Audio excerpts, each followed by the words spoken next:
Welcome to Narc Abuse No More, where we're here to help educate you about narcissistic abuse because your feelings do matter.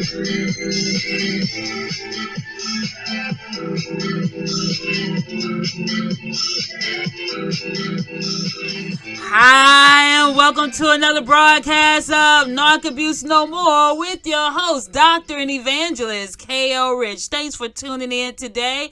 Today is Monday, May the 2nd.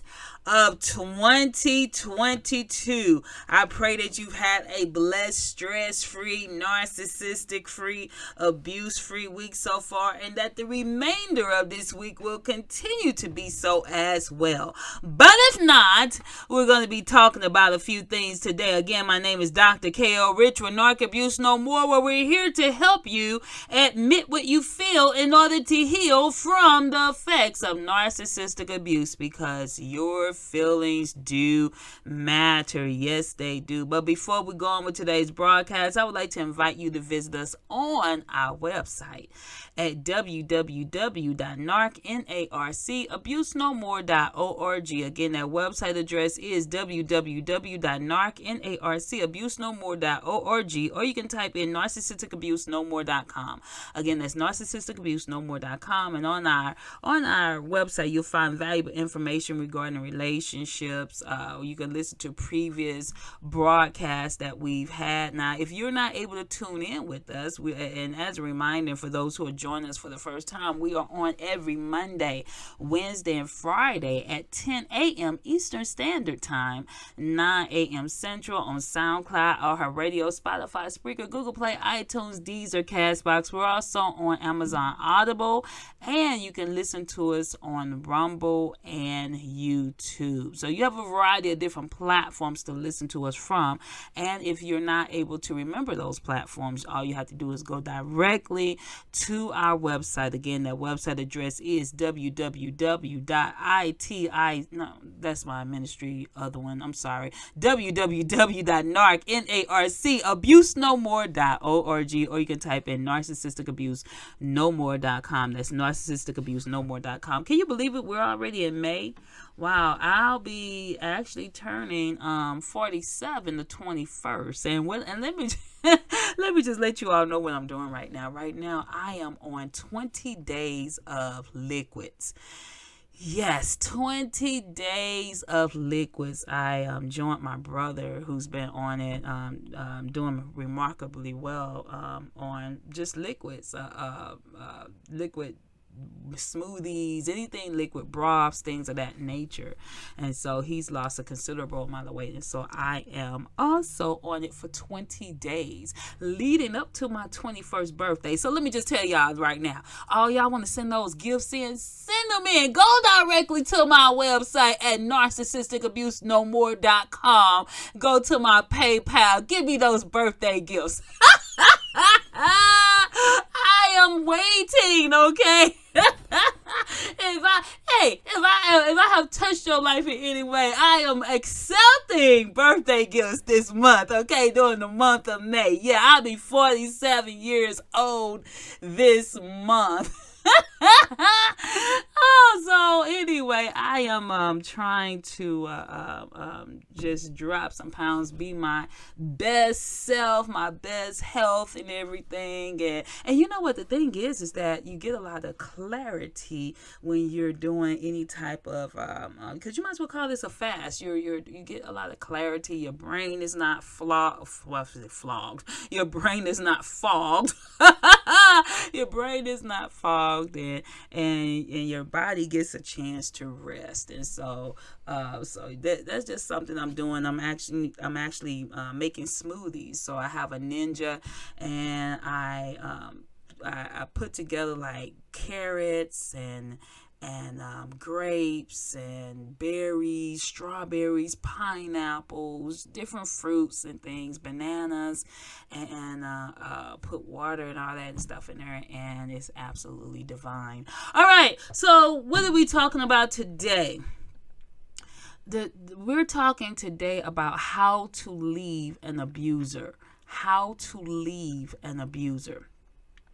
One of the things that we talk about on this broadcast is that you want to leave. If you're in an abusive relationship, it is important to leave, but you want to do it as safely as possible.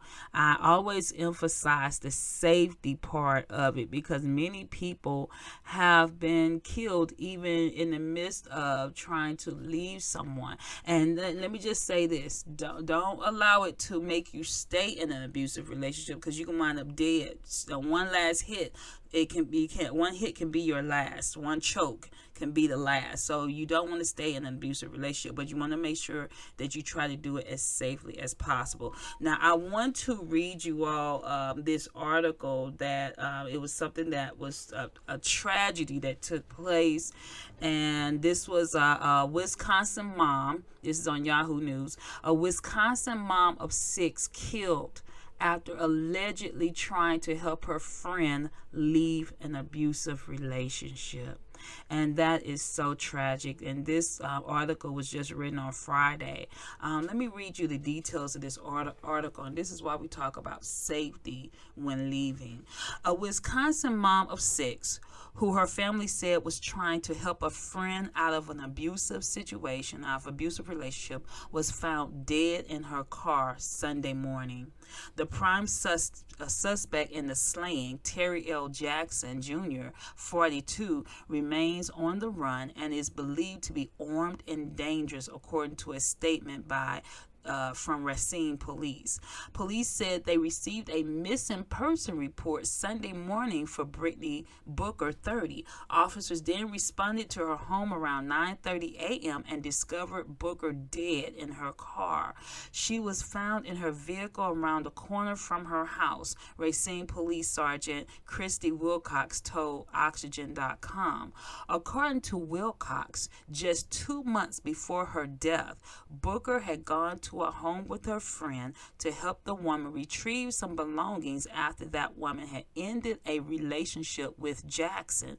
They were at the home when Jackson arrived and ambushed the pair. Jackson allegedly attacked Booker and another woman with a hammer, nearly killing Booker, YT reports.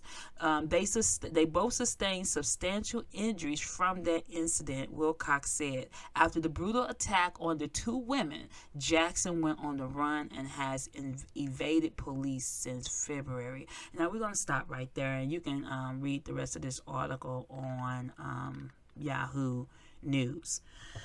Let me just say this. This woman was just trying to help her friend who was in an abusive relationship, and she wound up being killed by who they believe to be the person, the abuser of the other woman.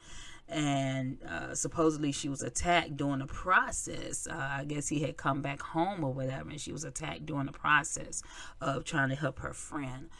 One of the things that's so important is if you are someone that is trying to help someone out of an abusive situation, especially for females, let me say this for the females especially, you need to have a male there. Have a male there. If you're going to help a friend out of an abusive situation, she's needing some help, you all need to have a male present. Now, one thing I would recommend, highly recommend, is to call the police. If you're in an abusive situation and you're trying to leave, call the police. Have them present. Okay? Have them present when you are getting your belongings. You don't want to be there by yourself.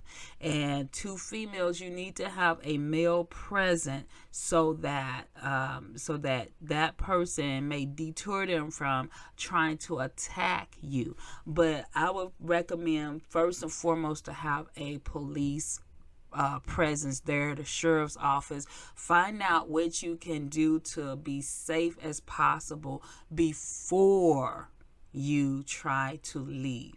Okay, so that if that person were to come back, you might say, oh, they're at work. Well, what if they leave their phone or something like that, and they wind up turning back around and catch you in the middle of trying to leave? You don't want a altercation with that person, which happened with these ladies when the one was trying to leave and the friend was trying to assist. So both parties, the person who's trying to help you and the person who's trying to leave, need to be as safe as possible. Know their schedule, know when they're going to be gone. But in this case, seems like the one that was trying to leave thought that he was going to be gone, and for whatever reason, he wound up coming back. So you need to make sure that you have plenty of protection with you. What I mean by that is make sure you have a police officer or a sheriff's officer, someone who can be there to help you in the event that the abusing party comes back, and to prevent an altercation as much as possible. And today we're talking about how to leave your abuser, how to prepare to leave your abuser. So number one is you have to prepare yourself emotionally.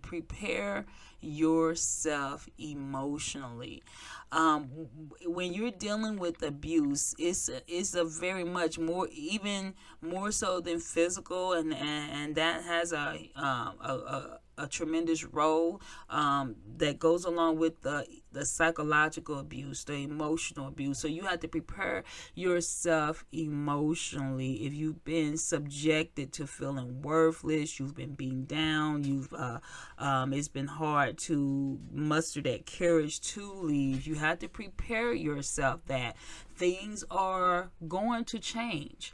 When you leave this person, things are going to change. And I'm going to say, whatever the negatives you think, the positives is that you're going to be much better off by leaving an emotional or an abusive person, physically abusive, because no amount of money, no amount of tangible items can bring your life back once you're gone.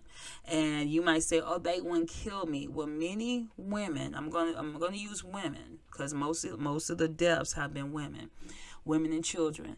Many women have wound up 6 feet under because they did not believe that the person who killed them was going to go that far. Okay? If they could come back and tell you, they would probably say, hey, I didn't think he would actually do it. I didn't think he would actually go that far. It's been some women who have been the killers. I didn't think she would actually go that far to take my life. But they did. So you have to prepare yourself emotionally to say, you know what, I deserve to be happy. I deserve to be with peace. I deserve to be have peace in my home. So therefore, I cannot stay with this abusive person. It doesn't matter how much they buy for you. It doesn't matter how much they provide for you. If you are in an abusive relationship, you need to leave it as safely as possible, which helps us to, when you're dealing with the emotional part of it, keep a journal. If you can, that's in a place where your abuser would not find it, if you're able to, and I'm making sure I say if you're able to safely, if you're able to journal your experience, to journal how you feel, when you're being abused by this person, to journal when these things happen. And I pray that if you're in this type of relationship, that you report it to the police. There needs to be a record of this type of abuse that's taking place. One of the things that some women have found themselves in trouble with the law with is that they didn't tell anyone, and then they wound up killing their abuser, and then they had to fight to try to prove that they were were abused and they may not have told anyone. And so you need to have records. If this person has abused you, hit you, whatever the case may be, you got to report it, get them locked up. Don't protect the abuser. The abuser is not trying to protect you. You need to protect yourself.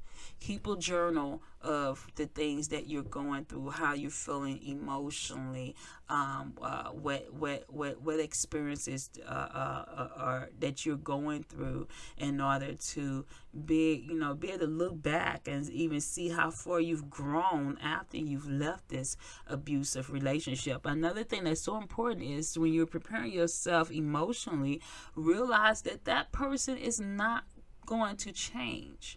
And you might think, well, I can love them to change. I can, support them to change. They have to want to change for themselves.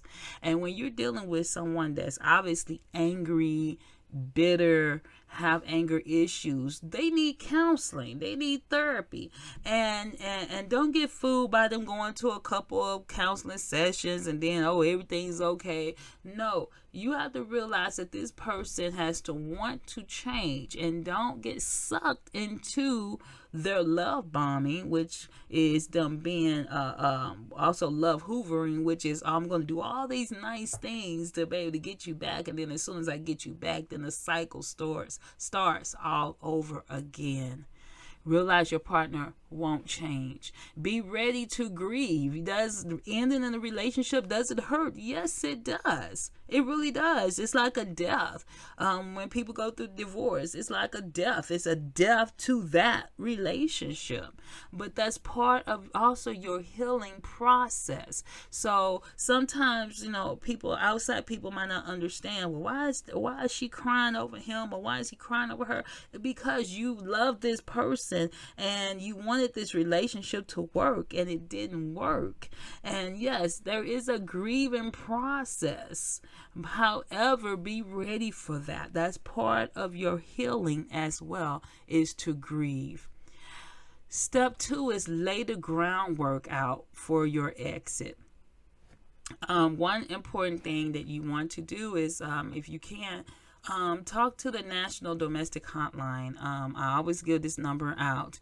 If you need to talk to someone, if you're getting ready to leave and you need to talk to someone about it, go to thehotline.org, thehotline.org, and talk to someone. You can chat with them live.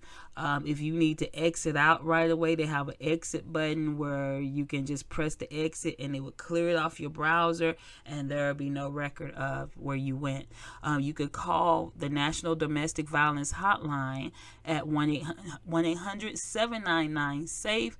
That's 1-800-799-7233. You can also chat live with them on their website at thehotline.org, or you can text the word START to 88788. That's text the word START to 88788. TTY callers 1-800-787-3224.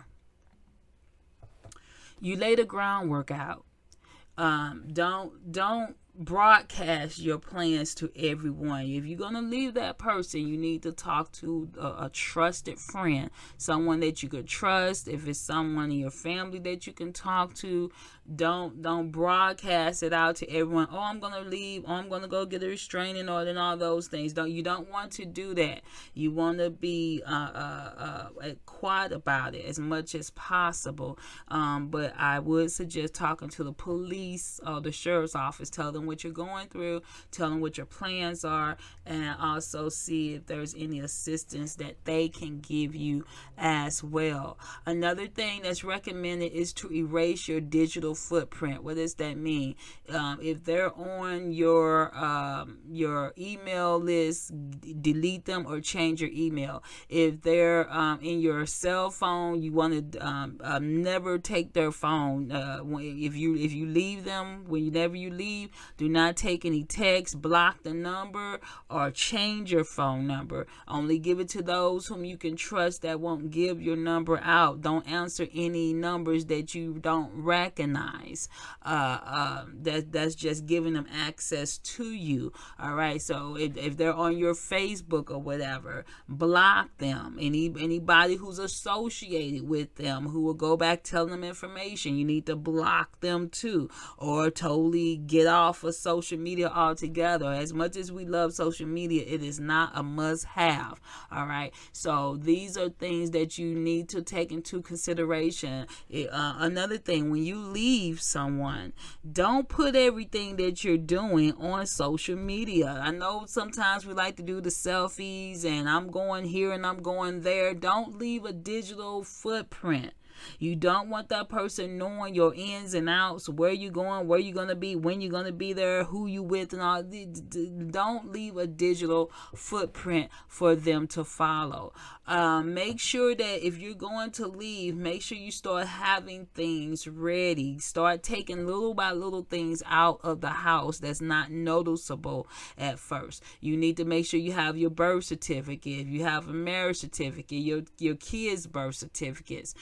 Make sure you have your social security card, your driver's license, credit cards, or things of that nature. But be careful with the credit cards, because wherever you're at, if you're doing any spending, all they have to do is look at the statement to know where you at and what time you were there. So be sure. You need to also, if you're on a job, tell the people at your job that, hey, I have left. I was in this particular situation. You might need to tell HR or your direct boss in order for them to know. And if this person shows up at your job, they will know to have that person escorted off the premises.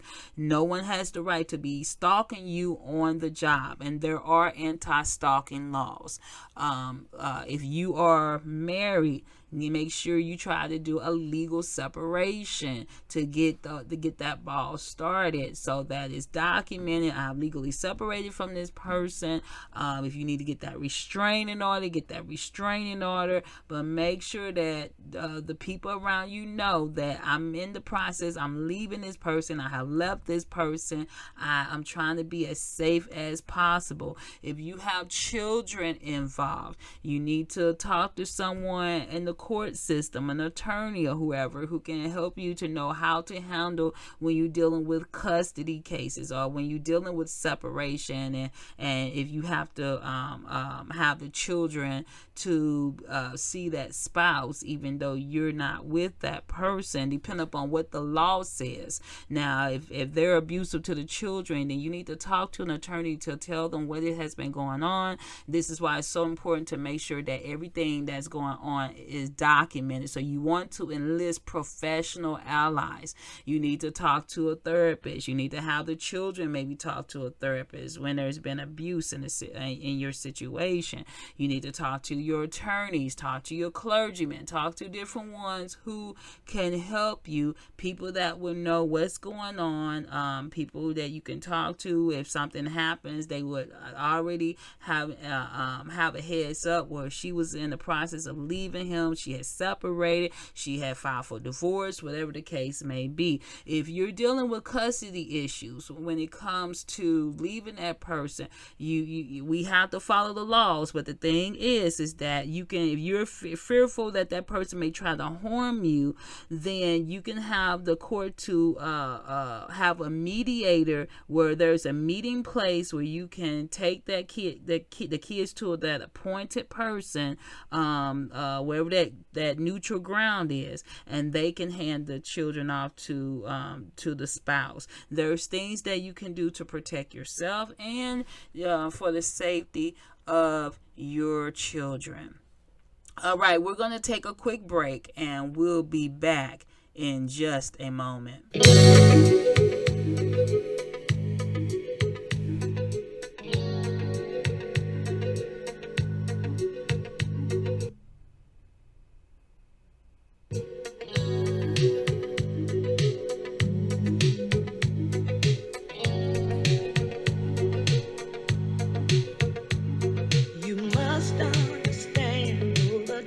Of your hand makes my pulse react. that it's only the thrill of boy meeting girl. Opposites attract. It's physical, only logical. You must try to ignore that it means more than that. Oh, what's love got to do? Got to do with it. What's love but a second-hand emotion? What's love got to do? Got to do with it. Who needs a heart when a heart can be broken? It may seem to you that I'm acting confused when you're close to me. If I tend to look dazed, I read it someplace. I've got cause to be. There's a name for it. There's a phrase that fits. But whatever the reason, you do it for me. Oh, what's love got to do? Got to do with it. What's love but a second-hand emotion? What's love got to do? Got to do with it. Who needs a heart when a heart can be broken? Oh,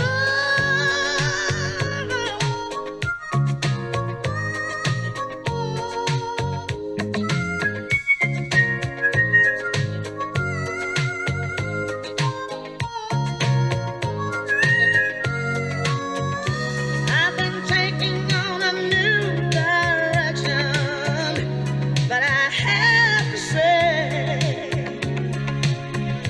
I've been thinking about my own protection. It scares me to feel this way. Oh, what's love got to do? Got to do with it. What's love but a second-hand emotion? What's love got to do? Got to do with it. Who needs a heart when a heart can be broken? What's got to do? Got to do with it. What's love but a sweet old-fashioned notion? What's love got to do? Got to do with it. Who needs a heart when a heart can be broken? Ooh, got to do with it. What's love got to do? Got to do with it. Who needs a heart when a What's Love Got to Do with It? And by Tina Turner. What's love got to do with it?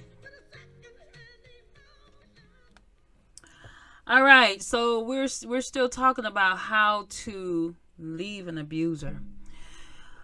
Figure out where you're going to go. Before you leave, you need to have a plan.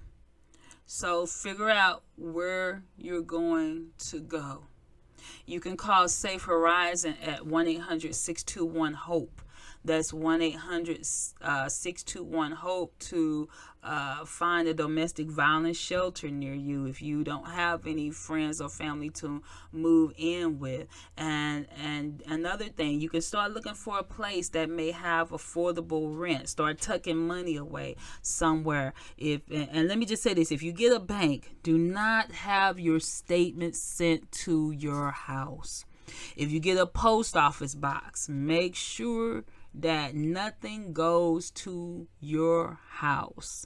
If you need to set up an alternate email account that the abuser don't know about, do that. That's real easy to do, to set up an alternative email account.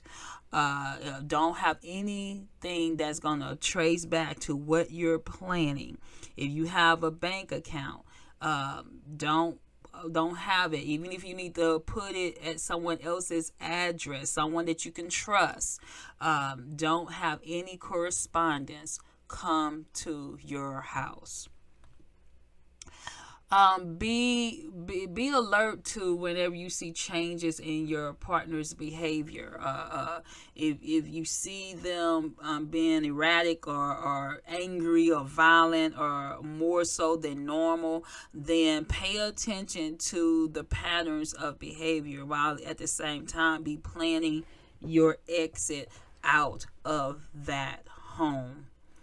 Another thing that's recommended is to have a code word between you and someone that you trust. If you need to call them and something's going on and you don't want to let the person know that's abusing you, with that you have a code word between friends. You need help immediately. You might not want to say help. They would know what you calling someone for help, but have some kind of code word that when you call that person, only thing you got to do is say that word and that person knows if send the police or get help for you right away. Another thing is have a secure room. If you are being abused, you haven't made it out to safety yet, have a room, know somewhere where you can go in your house, even if it's the bathroom, that you can lock that person out, take you and your children in there. Always make sure you have your cell phone attached to your hip when you're dealing with these type of situations. Have a backup phone in case they mess up your primary phone. Don't let them know you have a backup cell phone. Have that nearby, a burner phone, so in event, and have it where the ringer is off, so that in the event that that person tries to harm you, you will have a backup phone that you can immediately call 911. Get out fast. Step 3, get out fast. Pick a safe time, not the right time. Safety is key. Let me repeat that. Safety is key. You want to get out of the situation, but you want to get out as safely as possible.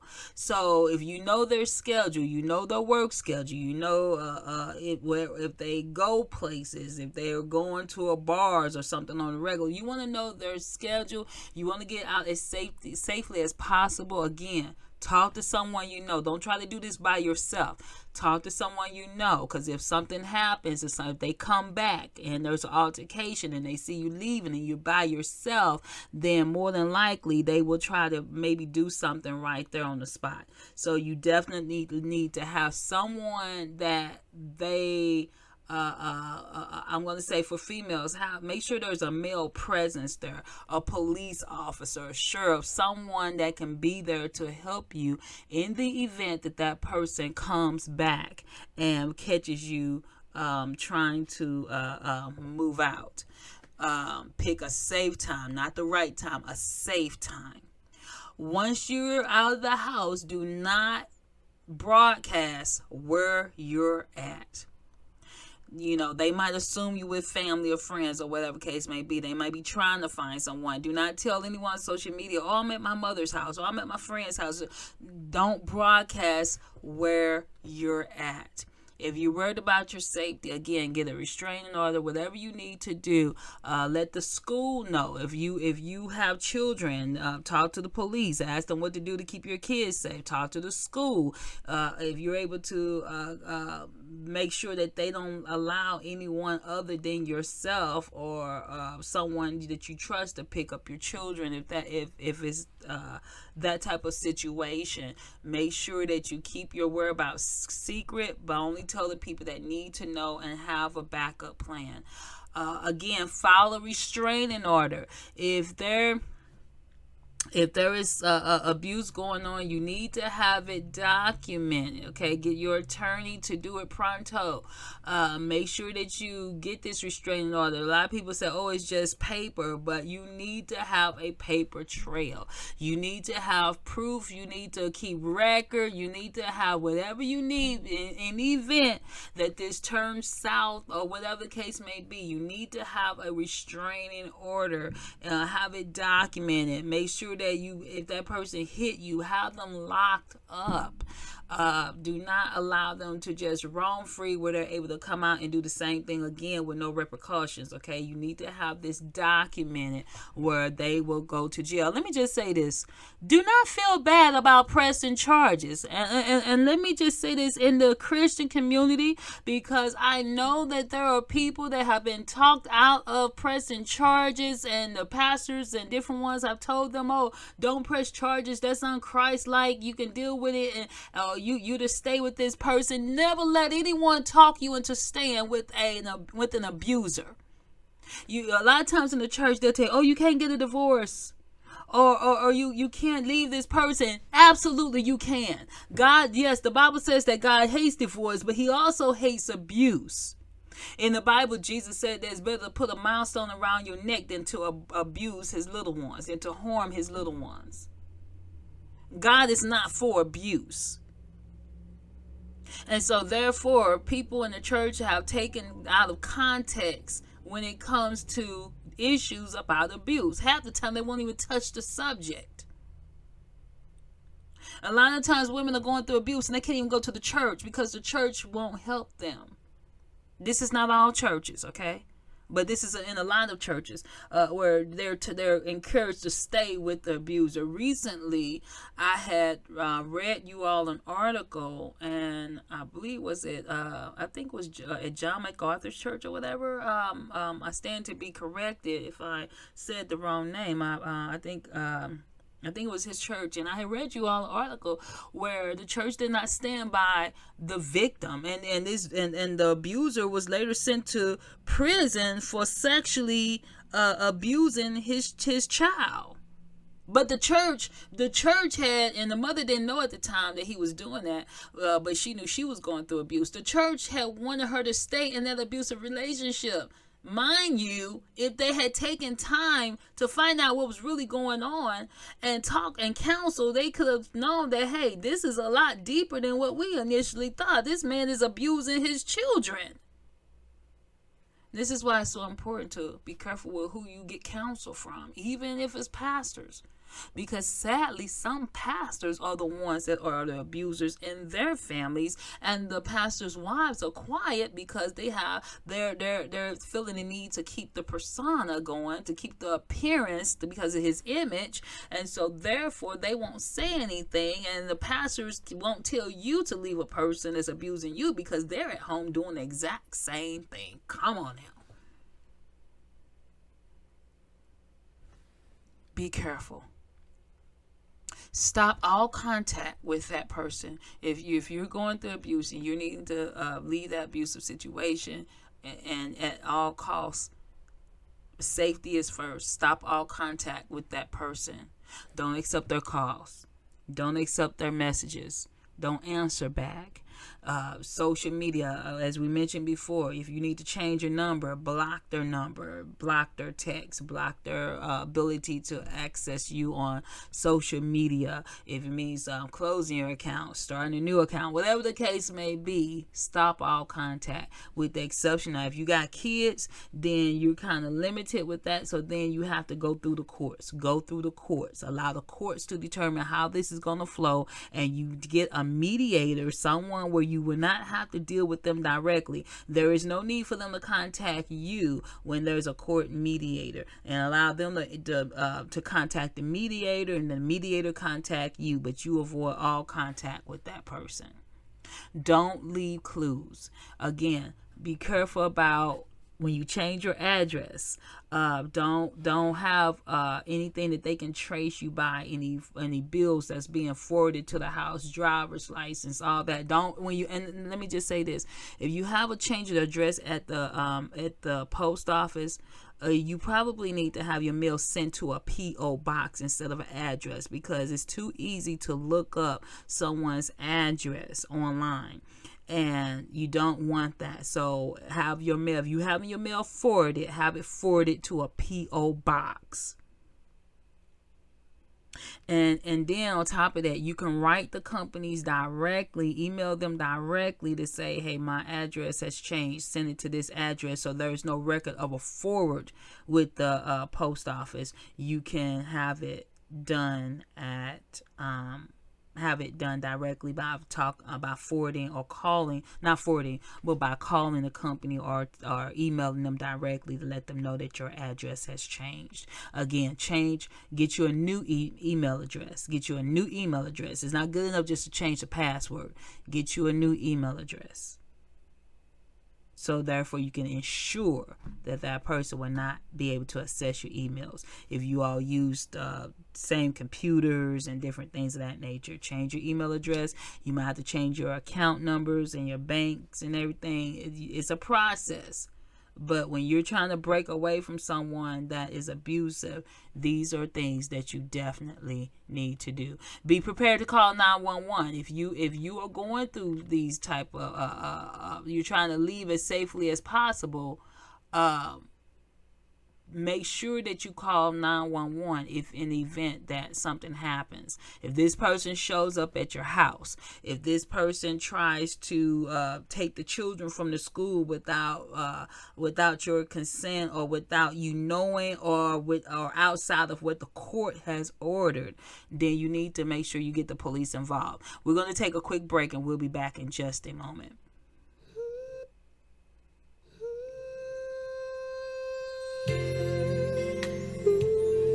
For that little child with no father, for that man that doesn't have a place to stay,